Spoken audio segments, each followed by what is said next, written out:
Hi! కొత్త సంవత్సరం వచ్చేసింది. అంతా ఫ్రెష్‌గా, ఎంతో ఉత్సాహంగా అనిపిస్తోంది కదా! కానీ, ఈ ఉత్సాహం ఎంతకాలం ఉంటుంది?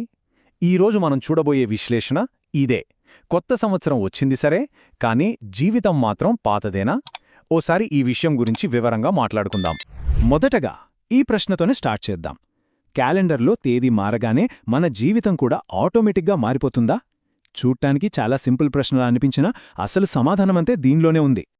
ఇక్కడ మనం ఒక కామన్ సీన్ చూస్తూ ఉంటాం. జనవరి 1న మనలో ఉండే ఎనర్జీ, ఆ జోష్ వేరు. ఈ సంవత్సరం ఖచ్చితంగా మారిపోవాలి, ఇది నా సంవత్సరం అని పెద్ద పెద్ద ప్లాన్స్ వేస్తాం. కాని సరిగ్గా ఓ 2 వారాల తర్వాత జనవరి 15 వచ్చేసరికి సీన్ రివర్స్ అయిపోతుంది. జిమ్లు ఖాళీగా ఉంటాయి, తీసుకున్న రిజల్యూషన్స్ అన్నీ సైలెంట్ అయిపోతాయి, ప్లాన్స్ అన్నీ పెండింగ్లోనే ఉంటాయి. ఎందుకిలా జరుగుతుంది? అసలు ఈ కొత్త అనే పదానికి నిజమైన అర్థమేంటి? మన ప్లాన్స్ ఎందుకు ఇంత త్వరగా ఫెయిల్ అవుతాయి? దీని వెనక ఉన్న కారణాన్ని ఇప్పుడు కొంచెం లోతుగా చూద్దాం. అంటే ఇక్కడ పాయింట్ ఏంటంటే, సమస్య క్యాలెండర్లో లేదు, మనలోనే ఉంది. మనం సంవత్సరాన్ని మార్చాలని అనుకుంటాం, కానీ మన పాత అలవాట్లను మాత్రం మార్చుకోవడానికి ఇష్టపడం. గుర్తుంచుకోవాల్సిందేంటంటే, మార్పు బయటనుంచి కాదు, మన లోపలనుంచే మొదలవ్వాలి. కొత్త సంవత్సరం అంటే కొత్త బట్టలు వేసుకోవడం, కొత్త డైరీ కొనడం, లేదా ఫోన్లో కొత్త వాల్పేపర్ పెట్టుకోవడం కాదు. అవన్నీ తాత్కాలికమైనవి. నిజమైన కొత్త సంవత్సరమంటే కొత్త నిర్ణయాలు తీసుకోవడం. అవి ఎంత చిన్నవైనా సరే అవే అసలైన మార్పు. చాలామంది చేసే ఒక పెద్ద పొరపాటు ఇదే. భవిష్యత్తు గురించి భలే పెద్ద పెద్ద కలలు కంటారు. ఈ సంవత్సరం ఏదో ఒకటి సాధించేయాలి అని గట్టిగా అనుకుంటారు. కానీ ఆ భవిష్యత్తును నిర్మించాల్సిన ఈ రోజుని, అంటే వర్తమానాన్ని పూర్తిగా పట్టించుకోరు. 1 గంట ఫోన్ పక్కన పెట్టి శ్రద్ధగా పని చెయ్యలేనప్పుడు రేపటి గొప్ప విజయం ఎలా వస్తుంది?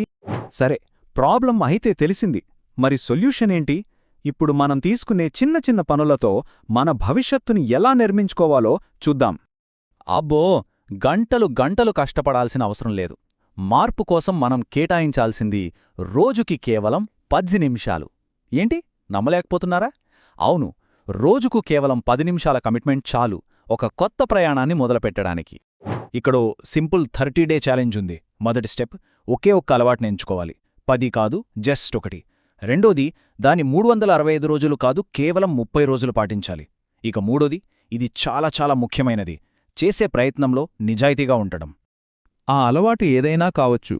రోజూ 10 నిమిషాలు పుస్తకం చదవడం, వాకింగ్కి వెళ్లడం, ఏదైనా కొత్త స్కిల్ నేర్చుకోవడం, మరుసటి రోజును ప్లాన్ చేసుకోవడం, లేదా సింపుల్గా ధ్యానం చేయడం. వీటిలో ఏదో ఒకటి ఎంచుకుంటే చాలు. అయితే ఏదైనా మొదలుపెట్టడానికి మనల్ని ఆపే కొన్ని మెంటల్ బ్లాక్స్ ఉంటాయి కదా, వాటిని ఎలా అధిగమించాలో ఈ సెక్షన్లో చూద్దాం. చాలామంది పర్ఫెక్ట్ టైం కోసం ఎదురుచూస్తూ ఉండిపోతారు.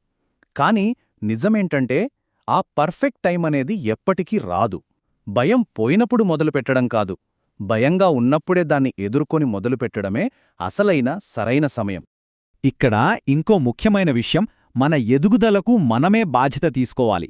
కుటుంబం, స్నేహితులు లేదా సమాజాన్ని మెప్పించడం కోసం కాదు, మన సొంత ఎదుగుదల కోసం మనం పనిచెయ్యాలి. ఇతరుల అంచనాలను మోస్తూ మన ప్రయాణాన్ని పక్కదారి పట్టించకూడదు. సరే, ఇక చివరిగా చాలా కీలకమైన ఒక మైండ్ సెట్ గురించి మాట్లాడుకుందాం. పర్ఫెక్ట్గా ఉండాలి అనుకోవడం కంటే నిజాయితీగా ప్రయత్నించడం ఎలాగో చూద్దాం. ఒక నిజాన్ని మనం అంగీకరించాలి.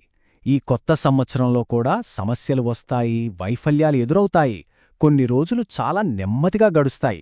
అవి రాకూడదని కోరుకోవడం కాదు, వాటిని ఎదుర్కొనే బలాన్ని పెంచుకోవడమే అసలైన లక్ష్యం.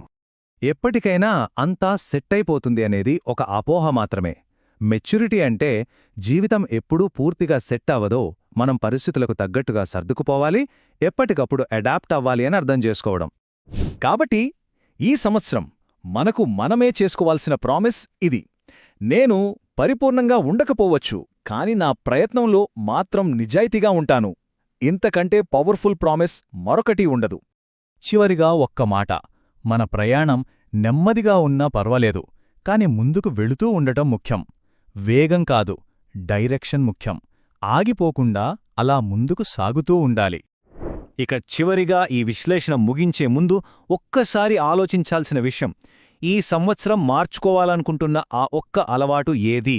దాన్ని గుర్తించడమే మార్పుకు మనం వేసే మొదటి అడుగు.